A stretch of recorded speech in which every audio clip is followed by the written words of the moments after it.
I'm Heather, and this is the Living with Addiction podcast, where I show you how you have more power than you realize when it comes to helping yourself and your child that's struggling with addiction.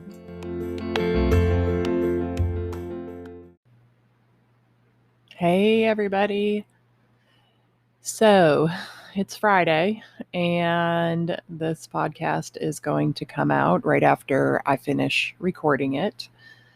And I was sitting outside yesterday eating lunch with my sister, talking to her while she was in the pool. And she was like, "Your podcast's not going to get done today. You're going to have to apologize again." And I'm thinking I might just have to change the day that I put it out because I go to the doctor every single Thursday. And every time I think that I'm over the hump and I'm doing a lot better, something comes up. Right now, I'm dealing with an infection and my energy is very zapped. I'm just not where I want to be yet, but it's also not so bad that I can't work at all. So I just might not be doing everything on my normal schedule.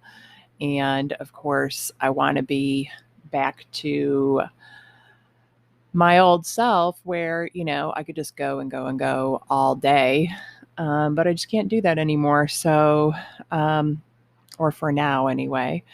And so the podcast might not always come out the day you expect, but I will be getting it out because I do love doing this podcast and it's really important to me to get to share this information with you guys and keep this connection. So just letting you know where things are. And anyway, today I wanted to talk about releasing judgment, right? This is a good time to talk about it so that I'm not even judging myself for where I'm at, right? Like not judging myself, giving myself love and compassion for where I'm at in my life right now, giving myself grace that I just don't have the stamina to do all the things that I want to do. And also seeing like it's progress that I want to do all the things because for a while I didn't even have that desire. So just seeing the good things in that and giving myself a lot of compassion right now rather than judgment.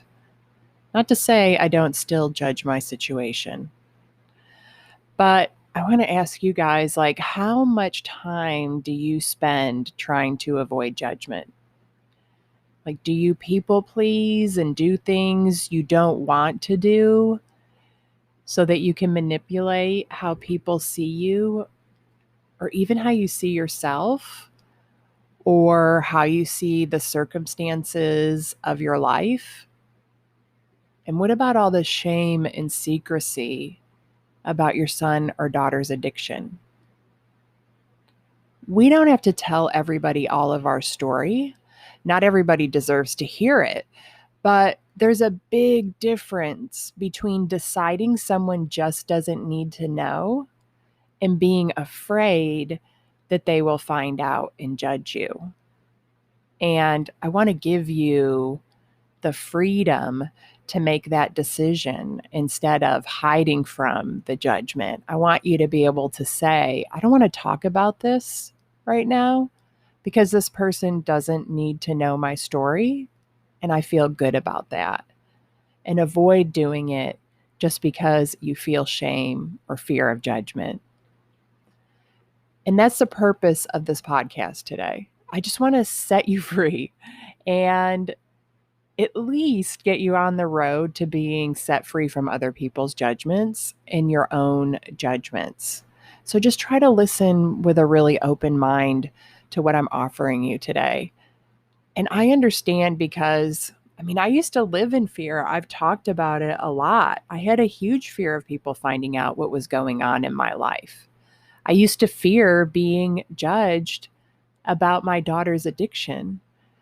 But what I figured out later on was that mainly I feared being judged because I was judging myself so much. And I don't really deal with that so much anymore because as situations arise and I decide that, if I do have fear of judgment, I look inward. But my daughter's addiction was the catalyst that set me free from caring what people think about me, even though it was also one of my biggest fears that I would be judged for it. So, that biggest fear of being judged about that situation is also the situation that set me free of being judged or worrying about it. And ironically, that fear of being judged created judgment. I saw judgment everywhere because I believed that there were things in my life that were wrong and I was insecure about them.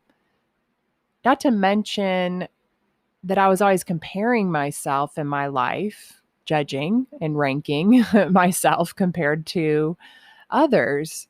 And nobody wins in that situation. Like, why do we have to be better or worse? We don't. We can just be.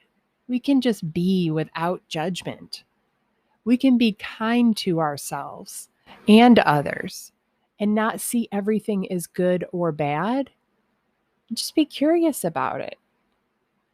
Your brain might always default to judgment, and that's okay, but you can also train it to switch over to curiosity as soon as you realize what's happening. Now, the only time I care what people think about me now is when I'm insecure about something. Today, when I'm worried about what someone thinks of me, I see it as a signal that I have some work to do. It's an opportunity to work on whatever it is so that I'm okay with it. I'm okay with it. That's what matters to me. It only matters how I feel, and that's my focus, being in alignment with me. And that's such a huge relief because we can't control other people's opinions about us, right? Like we've tried. I'm sure you've tried. You're probably running through all the ways you've tried in your mind, and it's exhausting. And sometimes it's so easy to think that if we do everything just right, then we won't get judged. But that's impossible. Let's be real. Like, we're all getting judged by somebody, right? All of us. I'm getting judged by somebody right now, probably. Why do we care so much, though? Seriously, I want you to ask yourself, why do you care so much? And I want you to take the time to figure out why you care. That alone could set you free. So, my last surgery was outpatient. And this is just an example of a recent thought process I went through with judgment. And I wanted to wear my pajamas to the hospital. I thought, like, why bother putting real clothes on? It's going to take so much energy to put them on after my surgery. And then when I get home, change into my pajamas. My pajamas are really easy to get off and on. So I asked my sister what she thought about me just wearing my pajamas to the hospital. And then I thought about how I felt. I decided my comfort and making things easy for myself overrides everything. And I wore my pajamas to the hospital. And once I decided to wear them, it was as if I was wearing regular clothes. It just didn't make a difference to me anymore. I forgot I was walking around the hospital in pajamas because I just didn't care anymore. And another example of this is I'm building a new life in Florida. I moved here right after COVID. So I spent, close to the first year just really not getting out and meeting people or doing anything because everything was closed down. And so now, the last few months before my surgery, I was putting a lot of effort into meeting people and building relationships here. And during that time, I was also dealing with a lot of heaviness about my breast cancer diagnosis and my daughter. Like, she was struggling with her addiction. She had relapsed. Things were really bad. There was a lot of stress and pressure. And she also went into treatment during that time. So there's just a lot happening in my life. And I had to decide what I was going to share with people about those parts of my life. Like, did they deserve to know my story? And sharing about having breast cancer at the time was tricky for me because I wasn't sure how I felt about it. I was still working through it. I'm still working through it. So, but I know that. I know that I only struggle with it because it's unsettled for me and it's still, constantly changing. So it is going to take some time for me to settle on how I feel about it, but I give myself a lot of grace in that. I don't feel like I'm hiding anything. I just think that I'm still just trying to figure it out for myself. But if I was settled on how I felt, I would have hardly thought about it. It wouldn't have been an issue. I wouldn't have been thinking about it when I was talking to people like, should I, shouldn't I? Should I steer away from this?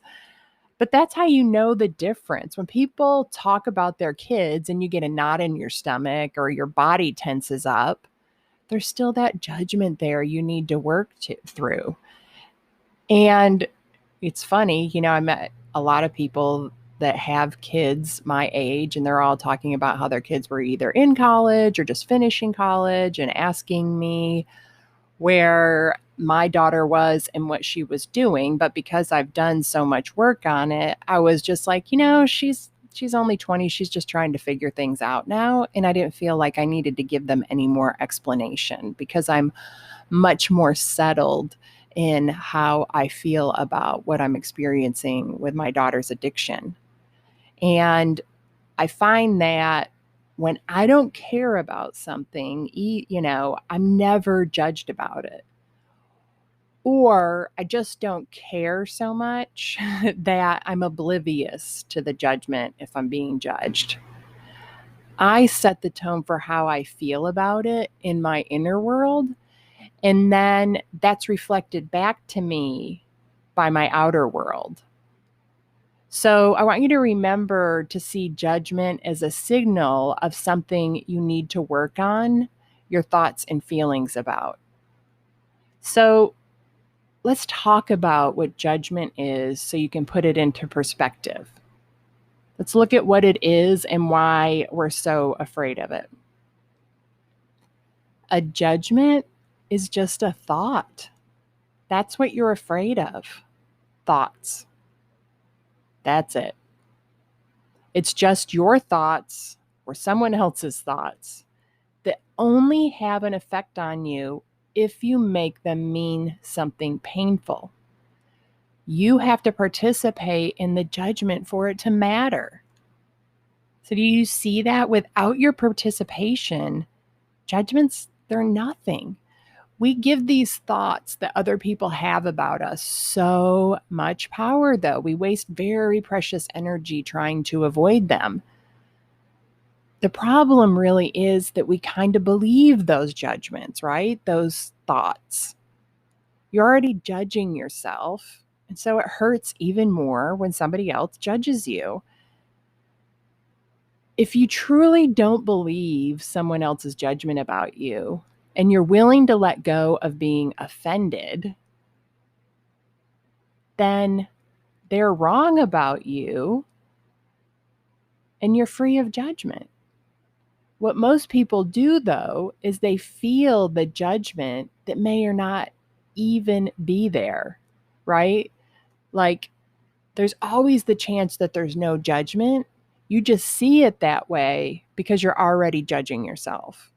So you feel the judgment, and then instead of changing what you don't like about yourself or deciding to love your imperfections, you set out on the much harder task of making sure that somebody else doesn't judge you. You try to control what they think about you.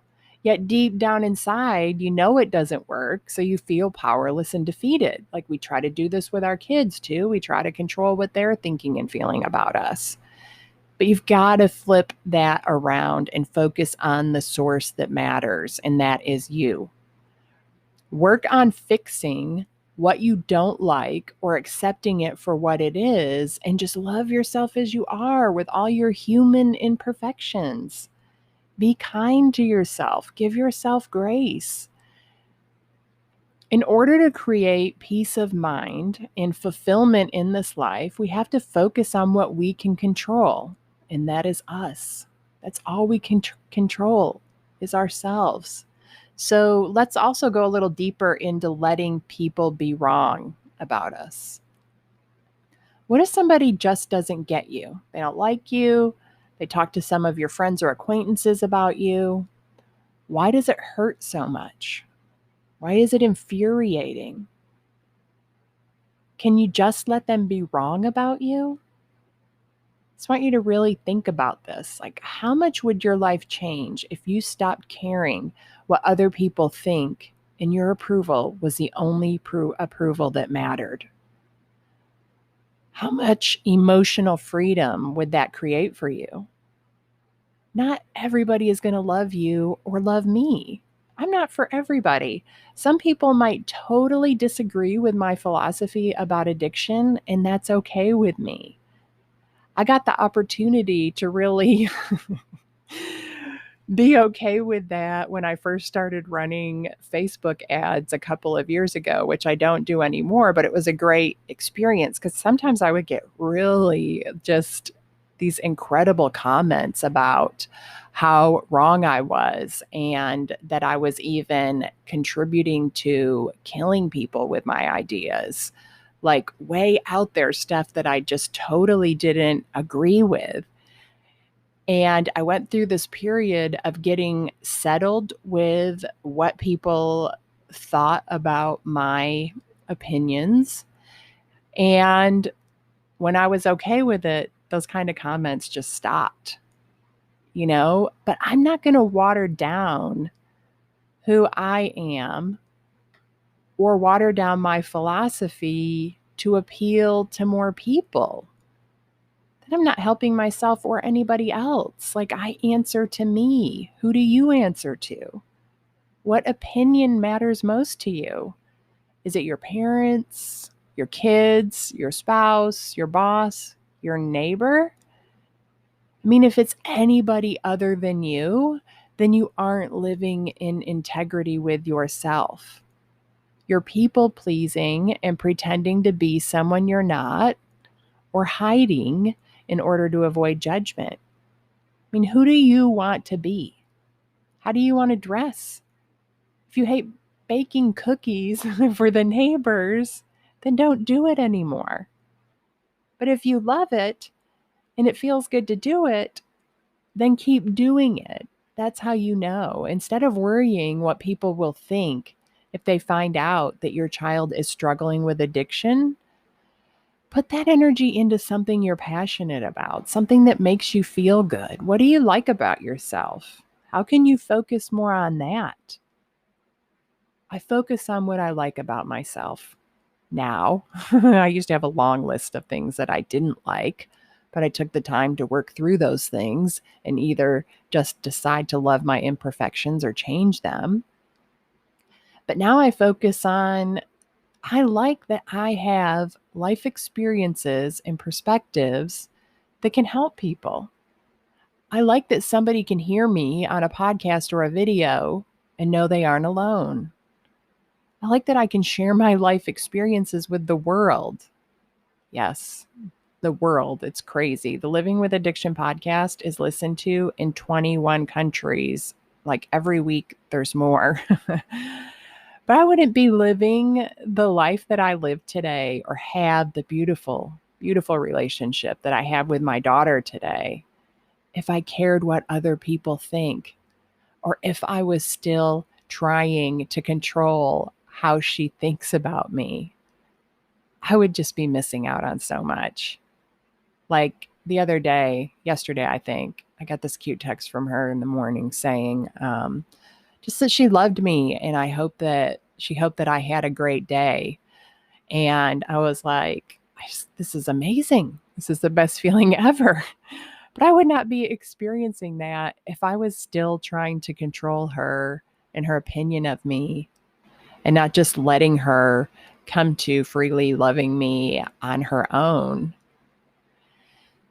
So I just want you to remember that it's not that the fear of judgment never comes up. It still even comes up for me. It's just that when it does, I focus on accepting it or fixing it. I don't see it as somebody else's problem. I see it as something for me to work on. That's the key.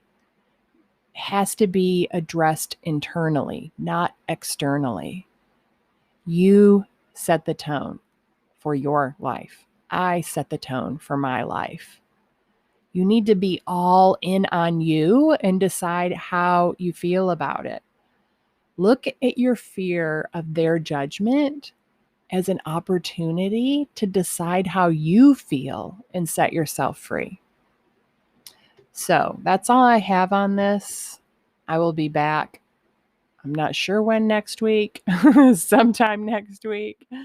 I hope you have a great weekend, and I will talk to you soon.